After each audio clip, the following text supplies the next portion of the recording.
Coach Laing, Robbie Laing. Good questions, guys. Very good questions. If I can elaborate on anything or if you've got something different, I'll be glad to try to help you with it. Well, Coach, season's going to be here before you know it. You've been going through practice. I know you've had some of those secret scrimmages. What have you liked about the team? What have you learned so far about this UCF basketball team? This team has a really high basketball IQ. They're very, very unselfish. They're very willing listeners and learners. Obviously, all you guys have mentioned at some point in time during this interview the challenges we may face with all the new people, but that learning curve has been, I think, effectively shortened by the great attitude and the attention to detail that this team's provided. So I like the trajectory that we're on right now. Can you expand a little bit on what Coach Norris said about seeing better chemistry at this point in the season?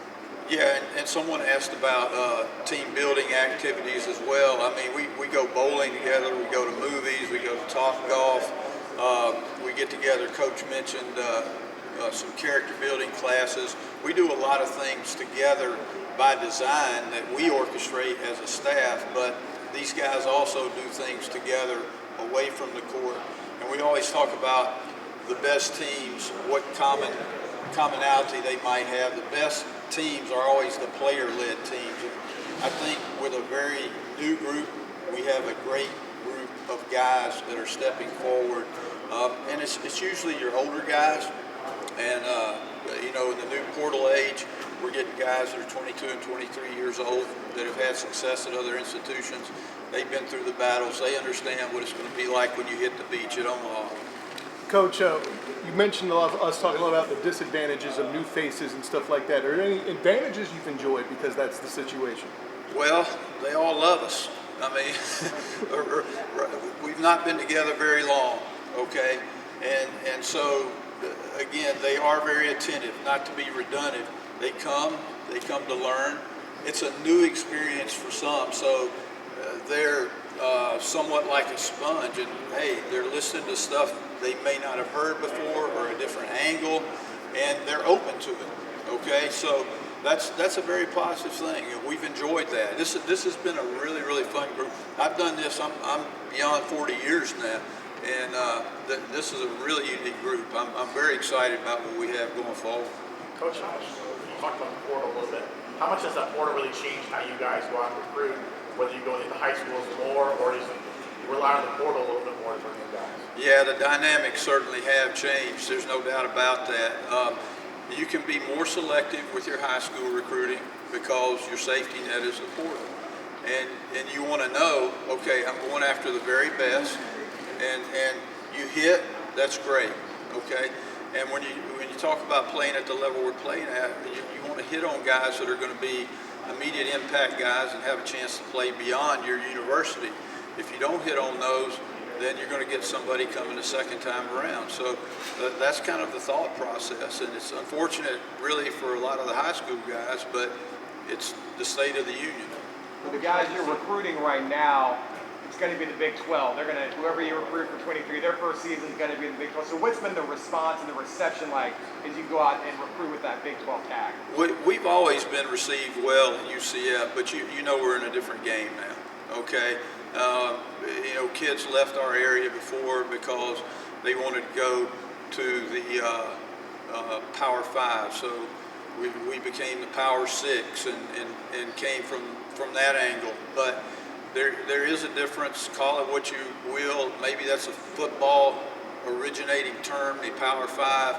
I know Villanova was in the Big East and had a lot of success with basketball. I know Gonzaga's had a lot of basketball there. Success, they're not in the Power 5. Certainly other programs can too, but there is that stigma that is associated with recruiting that has kind of been something we've had to overcome, and I don't think we have to deal with that anymore. What would you like to see Darius do to improve upon his game this season? Darius Johnson.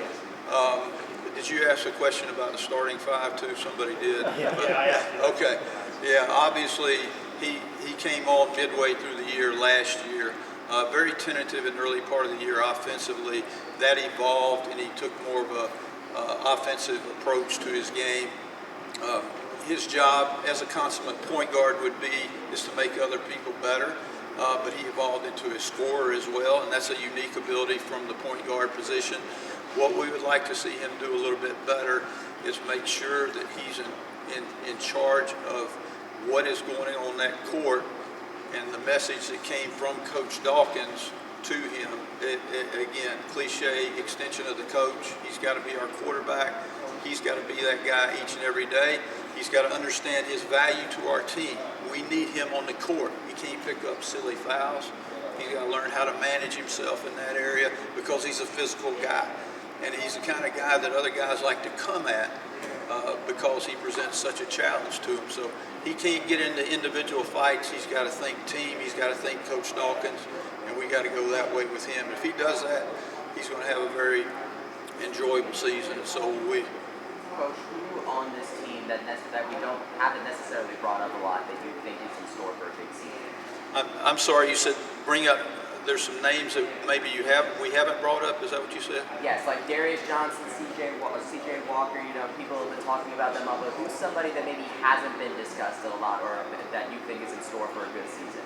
Well, you know, our portal transfers, Ithiel Horton, C.J. Kelly from Pittsburgh and UMass. Again, experience is the greatest teacher, okay? So they brought that in here. That helps them. Taylor Hendricks, someone mentioned earlier, highly touted recruit, has not disappointed. He's still a freshman. He's still learning. But there are things that he can do that we can't teach. And he's very long. He gets off the floor well. He's a great teammate. And again, that's kind of resonated and filtered through our team. They like each other. But Taylor is a very likable guy. And guys don't mind throwing him the ball because, A, he is a good player, but B, he is a good guy too. So that makes it easier. So Taylor's done well. Lehatun has played with a lot of activity and a lot of energy in our 2 rehearsals and had a really nice weekend this past weekend. So we're excited about him. And then, you know, there's a lot of variables, you know, nicks and bruises here and there, and guys are in and out of practice. So you throw that into the mix, and then we've got to evaluate each and every day on who's going to be there consistently, not who's there today and who's there tomorrow. We got to get more up here. So that's what we're trying to figure out. No fault of anyone's, it's just the process. What do you think is the biggest difference between this team when they first got together and the team that you see now? Wow. We had a hard time talking to each other because we weren't sure. You've been to that party before where they don't have name tags, right? and you're trying to figure out, I think I know that guy, but I'm not really sure. And so you don't want to strike up a conversation, or we just didn't know each other. We didn't know, you know, who was a clown.